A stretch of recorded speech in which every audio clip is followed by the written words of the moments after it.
नमस्कार, आप देख रहे हैं विंध्या टाइम्स और मैं हूं आपके साथ अभिलाष। सीधी में कई सारे प्रासंगिक मुद्दे हैं जिनको लेकर के हमेशा विपक्षी पार्टियां कहीं ना कहीं बीजेपी के ऊपर हमलावर रहती हैं। तो आज इन्हीं सारे मुद्दों पर चर्चा करने के लिए और अपना पक्ष रखने के लिए हमारे साथ मौजूद हैं सीधी बीजेपी के जिला अध्यक्ष इंद्र शरण सिंह चौहान जी। आइए हम उनसे रूबरू होते हैं। पहले तो बहुत बहुत स्वागत है आदरणीय आपका। जी सादर नमस्कार जी।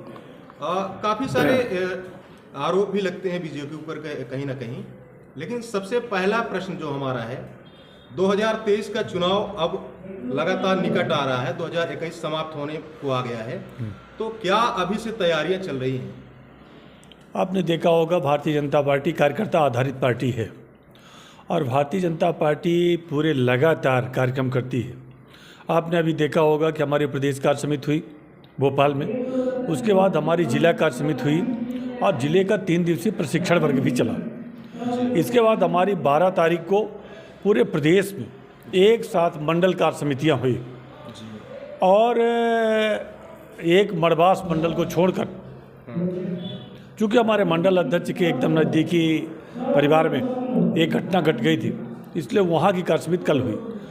अगर आप देखें तो भारतीय जनता पार्टी लोक कल्याण के लिए सदैव तत्पर रहती है कार्य करने के लिए और चुनाव के लिए भी सदैव तत्पर रहती है। जब चुनाव होंगे Bharatiya Janata party booth level पर तैयारी करके रखती है और आप मानिए कि कोई समय लिमिट नहीं है, हम तो अनवरत रूप से काम करने वाले लोग हैं।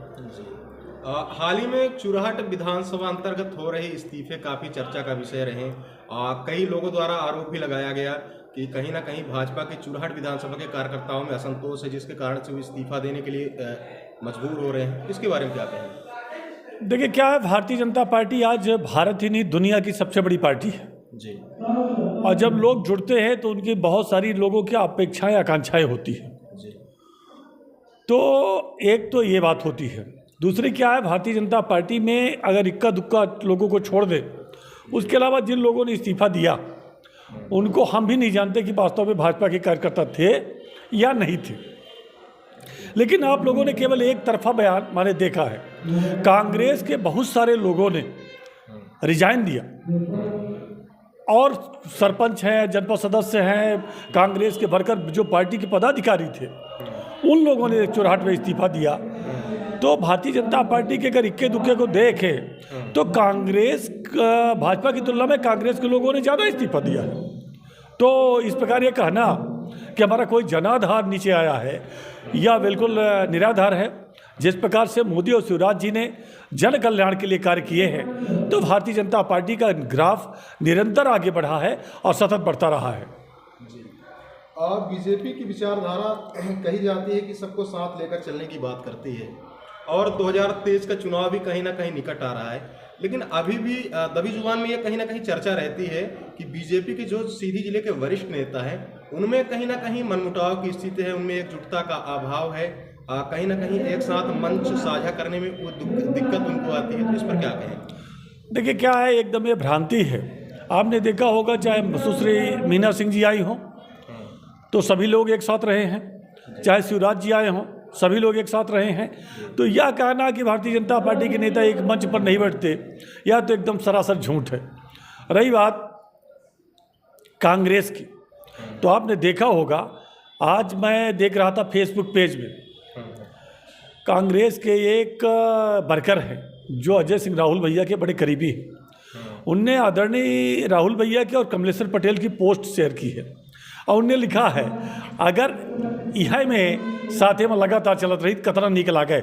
दूरियां वहाँ हैं, वो लोग एक दूसरे से दूर है तो उनके कार्यकर्ता चाहते हैं वो साथ में चले। हमारे यहाँ ऐसा कुछ नहीं है, सभी लोग काम कर रहे हैं मिलजुल करके। लेकिन कांग्रेस का तो आरोप है कि बीजेपी का जनाधार अब लगातार विशेष रूप से चुराहट विधानसभा में घटता जा रहा है। गालिब ख्याल अच्छा है मन बहलाने के लिए। जब चुनाव होंगे तो पता चल जाएगा कि इसका जनाधार कम हुआ है। अगर कांग्रेस का जनाधार कम हुआ बढ़ा है तो अजय सिंह राहुल भैया भारतीय जनता पार्टी के कार्यकर्ताओं के घर चाय पीने क्यों जा रहे हैं? कोई तिलक हो, बारात हो या अन्य कोई बातें हो तो ठीक है, मैं तो उनको कहूँगा कि पहले अपना घर संभाले। उनके कार्यकर्ता भाजपा में आ रहे हैं तो उनको देखें, अगर जनाधार उनका बढ़ा होता तो उनको भाजपा के कार्यकर्ताओं के घरों में चाय पीने की जरूरत न होती। और दूसरी बात, अगर उनका जनाधार बढ़ा होता तो कांग्रेस के कार्यकर्ता इस्तीफा ना देते। वहाँ इस्तीफों के अंबार लगे हुए हैं। फिर भी महोदय, कहीं ना कहीं एक सवाल तो बनता है कि यदि इक्का दुक्का कार्यकर्ता भी बीजेपी की इस्तीफा दे रहे हैं जो कि लंबे समय से बीजेपी में कार्यरत थे, तो कहीं ना कहीं क्या पार्टी इस बारे में जानने का प्रयास नहीं कर रही है कि क्या चीज़ें थी जिनसे उनमें ये असंतोष की स्थिति बनी, क्या कारण है? क्या इस पर विश्लेषण नहीं किया जाता? देखिए, क्या है कि भारतीय जनता पार्टी हमेशा से कार्यकर्ता निर्माण, कार्यकर्ता संभाल और कार्यकर्ता को प्रशिक्षित करने का कार्य करती है जी। जो हमारे पार्टी में, भारतीय जनता पार्टी में लोग जुड़े जी और केवल जुड़ करके सदस्यता ले लिए, उन लोगों की महत्वाकांक्षाएं बहुत ज़्यादा बढ़ी जी। तो ऐसे लोग चाहते हैं कि हम सदस्यता लेते ही शिखर पर पहुंच जाए, तो उनको तो काम करना पड़ेगा। उसका साक्षी मैं हूं कि 2003 से 2011 तक मैं केवल कार्य समिति का सदस्य रहा, लेकिन आज मैं भाजपा का जिला अध्यक्ष हूँ। अगर धैर्य ना होता तो हम भी इस्तीफा दे देते। हम तो 4 बार युवा मोर्चा के जिला महामंत्री रहे और उसके बाद कुछ नहीं बनाए गए। तो आप एक बात मानिए कि पार्टी के जो कार्यकर्ता समर्पित हैं वो धैर्यपूर्वक, धीरता से काम कर रहे हैं। अब कुछ लोग ऐसे हैं जो अत्यंत महत्वाकांक्षी हैं, वो किसी भी पार्टी में स्थिर नहीं रहेंगे। आप देख लेना, कुछ तो दिखावे के लिए इस्तीफा दे रहे हैं जो भाजपा के हैं ही नहीं, और कुछ लोग महत्वाकांक्षा में दे रहे हैं। तो ऐसे लोगों को हम क्या कहें जी। अध्यक्ष बनने के बाद चूंकि सीधी लोकसभा एक बहुत बड़ा क्षेत्र है, तो क्या यहाँ सबसे बड़ी चुनौती लगी? देखिए, आज भी आप एक बात महसूस करें कि अगर आप काम करना चाहते हैं तो अशिक्षा दूर करने की आज भी ज़रूरत है। अभी भी लोगों में अशिक्षा का भाव है। अभी भी आप गांव में जाएं तो छुआछूत है, उसको दूर कर रहे हैं, निरंतर हम लोग प्रयास कर रहे हैं। तो और जो एक प्रशासनिक क्रियान्वयन होना चाहिए वो ठीक ढंग से हो जाए, इसके लिए हम लोग सतत रूप से प्रयास कर रहे हैं। तो जो एक गरीब है, वंचित है, वास्तव में जिसको सेवा की ज़रूरत है, उसको आगे कैसे ला जाए, यह एक चुनौती है और उसको निरंतर हम लोग कर रहे हैं कि आगे आ जाए। महोदय, दबी जुबान में तो ये भी चर्चा है कि कहीं ना कहीं चुनाव की तैयारी आप भी कर रहे हैं, तो क्या सही है ये बात? देखिए, क्या है, हम भारतीय जनता पार्टी के जिले के अध्यक्ष हैं जी, और जिले के अध्यक्ष का यह दायित्व होता है, कर्तव्य होता है कि भारतीय जनता पार्टी कैसे और मजबूत हो। ऐसा नहीं कमज़ोर है, लेकिन और मजबूत कैसे हो जाए, इसके लिए निरंतर प्रवास, जो हमारी भारतीय जनता पार्टी का शुरू से सपना रहा, लक्ष्य रहा। आप देखिए कि 1951 में जनसंघ के गठन के बाद जिस पार्टी को केवल 3.06% वोट मिले, वह दुनिया की सबसे बड़ी पार्टी है। जिसे लोकसभा में 1980 में केवल 2 सीटें मिली, जब कांग्रेस के लोग मजाक उड़ाया करते थे कि हम 2 हमारे 2। आज वह दुनिया में भारत में सबसे अधिक सांसद भाजपा के हैं। तो ये क्यों हुआ? जो हमारा राष्ट्रवाद, सुशासन और अंत्योदय लक्ष्य कार्यक्रम था, उसको लेकर एक पारस्परिकता, सामूहिकता, one of all, all of one, एक में सब, सब में एक, और टीम स्पिरिट का भाव, इस टीम स्पिरिट के भाव को लेकर के हम गांव-गांव काम कर रहे हैं। भारतीय जनता पार्टी ने मुझे जिले का अध्यक्ष बनाया है, मैं उसी के लिए काम कर रहा हूं। आगे चुनाव में या अन्य क्षेत्र में भाजपा जो भी जिम्मेदारी देगी उसका निर्वहन किया जाएगा। कहीं ना कहीं शिक्षा और स्वास्थ्य ये 2 बड़े मुद्दे हैं, लेकिन कई सारे विद्यालयों में सीधी जिले के अंतर्गत देखा जाता है जहां जो स्कूलों के भवन हैं तो काफ़ी जर्जर हो चुके हैं, जिनका नवीनीकरण किया जाना भी बाकी है। उस परिप्रेक्ष्य में क्या कुछ कदम उठाए जा रहे हैं? आपने देखा होगा कि हमारे यहाँ जो कई हायर सेकेंडरी हाई स्कूल थे, उनके लिए 90 लाख से ऊपर राशियाँ एक विद्यालय के लिए, कई विद्यालय ऐसे थे जिसके लिए प्रदान की गई। आपने देखा होगा CM राइज स्कूलें खोलने का प्रावधान आदरणीय मुख्यमंत्री जी ने किया। तो शिक्षा को बेहतर करने के लिए लगातार प्रयास है और अच्छी बिल्डिंगें बने, इसके लिए भी लगातार सतत प्रयास हो रहा है। और मैं ऐसा मानता हूँ कि शैक्षणिक क्षेत्र में भारतीय जनता पार्टी ने जितना बेहतर कार्य किया है किसी ने नहीं किया, चाहे वो बिल्डिंग निर्माण के क्षेत्र में हो, चाहे शिक्षा की गुणवत्ता के क्षेत्र में हो, सब में बेहतर कार्य किया है। हाल ही में मेरे द्वारा कुकुड़ीझर विद्यालय में थोड़ा निरीक्षण किया गया था, जहां पाया गया था कि वहां का फर्श काफ़ी जर्जर हो चुका है और जो बच्चे हैं छोटे छोटे तो वो टूटे फूटे फर्श में बैठने के लिए मजबूर है, उस दिशा में क्या कदम उठाए जाएंगे? देखिए क्या है कि यह निश्चित रूप से वहाँ के जो विद्यालय के प्राचार्य हैं जी। उनका यह दायित्व बनता है, और पालक शिक्षक संघ के जो अध्यक्ष होते हैं कि वह जो विद्यालय की कमियां हैं उसको हम लोगों तक पहुंचाएं, विधायक तक पहुंचाएं, सांसद तक पहुंचाएं, हमारे तक भी पहुंचा सकते हैं। तो अगर पहुंचाएं तो हम लोग उस क्षेत्र में लगातार काम कर रहे हैं कि बेहतर काम हो। स्कूलों में भारत का भविष्य का निर्माण होता है, तो भारत के भविष्य का निर्माण हम चाहते हैं कि बेहतर स्थानों में हो, वह स्थान तो बेहतर हो जो शिक्षा के केंद्र है। जी।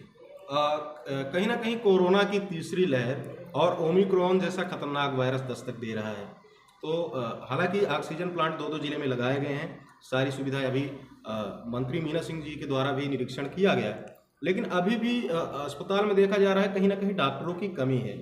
उस कमी को कैसा पूरा किया जाएगा? इस बात से देखिए मैं आंशिक रूप से सहमत हूँ। जहाँ कोरोना पर हम लोगों ने तमाम विजय प्राप्त की जी। और आपने देखा, आप साक्षी हैं सीधी जिले में जी। कि कोरोना काल में हमने संगठन के माध्यम से जी। लगभग 2 महीने से ऊपर निःशुल्क भोजन लोगों को, गरीबों को कराया दीनदयाल अंत्योदय रसोई के माध्यम से जी। और फल वितरण और तमाम जो हमारे कोरोना वॉरियर्स थे उनको सम्मानित करने का कार्य किया जी। और आज भी आपने देखा सीएम साहब ने, आदरणीय हमारी सुश्री मीना सिंह जी ने, मंत्री जी ने, प्रभारी मंत्री जो हैं उन्होंने भी बेहतर तरीके से कोरोना से निपटने के लिए बैठकें ली है। लेकिन हॉस्पिटल में जितने डॉक्टर्स होने चाहिए, मैं मानता हूँ कि डॉक्टर और होने चाहिए।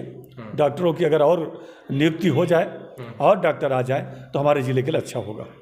जी। तो इस दिशा में क्या कुछ कदम अभी उठाए जा रहे हैं?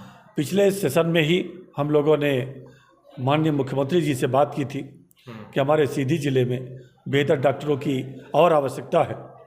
जो डॉक्टर हैं, जैसे आपने देखा होगा कि हमारे यहाँ खरे जी डॉक्टर थे लेकिन उनका स्थानांतरण हो गया था, तो हम लोगों ने कहा कि सिविल सर्जन रहे या ना रहे, उस समय की बात है, लेकिन डॉक्टर पहले से कम है, एक डॉक्टर और चला जाएगा तो अच्छा नहीं होगा। तो फिर उनका स्थानांतरण निरस्त हुआ था और इस क्षेत्र में हम लोगों ने माननीय मुख्यमंत्री जी से, सभी ने, सांसद विधायक सब एक साथ गए थे, बात की थी। अब अच्छे डॉक्टर आ जाएं, यह चिंता आपको भी है, हम सबको भी है, तो फिर से हम लोग प्रयास करेंगे। हाल ही में बहुत सारे लोगों को नवीन पदाधिकारी भी बनाया गया है बीजेपी की ओर से। निश्चित रूप से तैयारी तो जोरदार है, लेकिन आगे की रणनीति क्या रहेगी? भारतीय जनता पार्टी सभी सीटों में विजय प्राप्त करे। हम पिछली बार सिहावल सीट नहीं जीत पाए थे, हमारा अगला लक्ष्य होगा हम सीधी जिले की 4 सीटें भारतीय जनता पार्टी जीते। और आपने देखा होगा, अभी आपने बात की थी सर्वव्यापी भाजपा, सर्वस्पर्शी भाजपा और सर्वग्राही भाजपा। आप देखें, अमूमन हर जातियों के लोगों को पार्टी में दायित्व मिले, उनका प्रतिनिधित्व हो जाए, यह हमने चिंता करी है और आगे भी इस प्रकार कर रहे हैं। सिहावल विधानसभा की बात आपने की, तो एक आखिरी हमारा सवाल कि सिहावल विधानसभा से कमलेश्वर पटेल को मंत्री बनाया गया था कांग्रेस की ओर से, लेकिन बहुत सारे लोगों का कहीं ना कहीं सोशल मीडिया में और दबी जुबान से ये भी कहना रहता है कि सीधी को क्या मिला, रीवा को विधानसभा अध्यक्ष का पद मिला और कांग्रेस ने कहीं ना कहीं सीधी से कमलेश्वर पटेल को मंत्री बनाया, लेकिन कहीं ना कहीं लोगों का कहना है कि सीधी को उपेक्षित किया गया। अब देखिए, ऐसा नहीं होता। पहले बात हो रही थी कि बिंद को उपेक्षित किया गया। आपने देखा होगा भारतीय जनता पार्टी ने जितना बिंद का सम्मान किया, आप देखिए पिछली बार 2 मंत्री थे भाजपा के शासनकाल में, आदरणीय राजेंद्र शुक्ला जी जो एक विकास पुरुष के नाम से जाने जाते हैं, और आदरणीय नागेंद्र सिंह जी नागौत। इस बार 3 मंत्री बने हैं बिंद से, आदरणीय रामखिलावन पटेल जी, सुश्री मीना सिंह जी और मिसाहुलाल सिंह जी, 3 मंत्री बने। भारतीय जनता पार्टी संगठन में पहली बार प्रदेश महामंत्री चुराहट का सीधी का व्यक्ति हैं आदरणीय सत्येंद्र तिवारी जी, प्रदेश महामंत्री। सिंगरौली जिले से प्रदेश उपाध्यक्ष आदरणीय केडी सिंह जी, कांतदेव जी। शहडोल से श्रीमती मनीषा सिंह, प्रदेश मंत्री। रीवा से राजेश पांडे, प्रदेश मंत्री। और सतना से योगेश ताम्रकार, प्रदेश उपाध्यक्ष। इस प्रकार का महत्व बिंद को कभी नहीं मिला था। अब रही बात मंत्री बनाने की, हर जिले के और हर विधानसभा के कार्यकर्ताओं को अपेक्षा रहती है कि हमारे जो विधानसभा के विधायक हैं उनको मंत्री बना दिया जाए, लेकिन आपने देखा होगा कि पूरे क्षेत्र को, प्रदेश को बैलेंस करने का कार्य आदरणीय मुख्यमंत्री जी को करना होता है। और मंत्री बना करके विकास करना है कि बिना मंत्री बनाए विकास करना है, यह आदरणीय मुख्यमंत्री जी को तय करना है। और अगर ऐसा होता कि केवल मंत्री ही बनाने से विकास हो जाता है अभिलाष जी, तो फिर आदरणीय कमलेश्वर पटेल जी, राहुल भैया जी और इंद्रजीत पटेल जी और आदरणीय कुमार अर्जुन सिंह जी, एक तो हमारे मुख्यमंत्री और लगातार केंद्रीय मंत्री रहे, और 2 लोग सतत मंत्री रहे, 3 लोग, एक तो 15-16 महीने के रहे और 2 लोग लगातार मंत्री रहे, तो सीधी जिले का कायाकल्प हो गया होता। लेकिन आज ना बेहतर कॉलेज बन पाए उन मंत्रियों द्वारा बनवाए गए, शायद साले शिक्षा मंत्री भी थे माननीय इंद्रजीत पटेल जी, और ना तो कोई इंजीनियरिंग कॉलेज, मेडिकल कॉलेज, ये कुछ नहीं बने। तो अगर मंत्री ही बनने से सपना पूरा होता तो सीधी जिले का कायाकल्प हो गया होता। मैं मानता हूँ कि आदरणीय मुख्यमंत्री जी का विवेकाधिकार है कि सीधी जिले का विकास किस प्रकार हो, और सपना तो हर कार्यकर्ता का होता है कि हमारा विधायक, हमारे जिले का, हमारे विधानसभा का विधायक मंत्री हो। यह बात माननीय मुख्यमंत्री जी को पता है, अब वो तय करेंगे किसको मंत्री बनाते हैं, किसको नहीं, या उनका विवेकाधिकार है।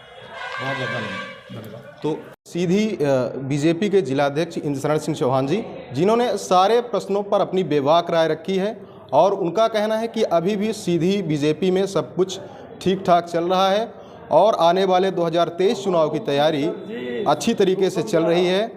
अब ये तो वक्त बताएगा कि तैयारी कैसी है। बहुत बहुत धन्यवाद, नमस्कार।